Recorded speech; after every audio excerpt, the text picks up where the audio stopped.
फडणवीस साहेबांनी किती डावं टाकली आणि किती विरोधात घातली, मराठ्यांची पाडण्याची ताकद हे निवडून येण्याची बी, दोन्ही बी त्यांनी ते करूच नाही। फडणवीस साहेब बैठकाच कशासाठी घेतात मला याचा मेळ लागेना। मराठा आरक्षणासाठी घेतात का मराठा आरक्षणाच्या नावाखाली लोकांना बोलून घेतात आणि ती आल्यावर एक एक फोडी देतात मराठ्याच्या विरोधात घालतात। जे आत्तापर्यंत मराठ्यांच्या आरक्षणाच्या बाजूने बोलत होते ते बाहेर आले की मराठ्याच्या आरक्षणाच्या विरोधात बोलायला लागले।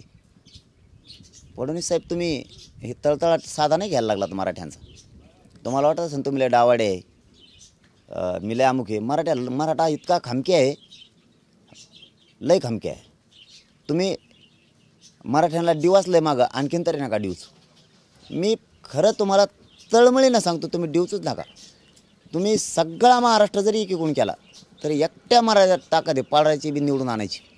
लक्षात राहू द्या माझा शब्द तुम्हाला। तुम्ही फक्त मराठ्यांना तळतळायला लावू नका जास्त। तुम्ही विरोधात घालून मला माहिती आहे तुम्हाला महाराष्ट्रात अराजकता माजवायची। आता छगन भुजबळांना तुम्हाला महाराष्ट्र रक्तबंबाळ करायचं आहे आणि खुर्चीवर बसायचं। ती खुर्ची पचायची नाही तुम्हाला आणि तुम्हाला ते पाप गोरगरिबाच्या डोक्यावर घेतलेलं बसू बी देणार नाही त्या खुर्चीवर। असल्या तळतळीटीनं तळतळाटाच्या खुर्चीवर बसून काहीच अर्थ नाही।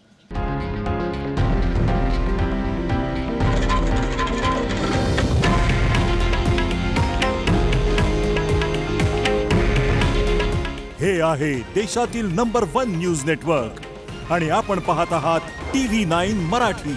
काळजी तुमची, हित महाराष्ट्राचं।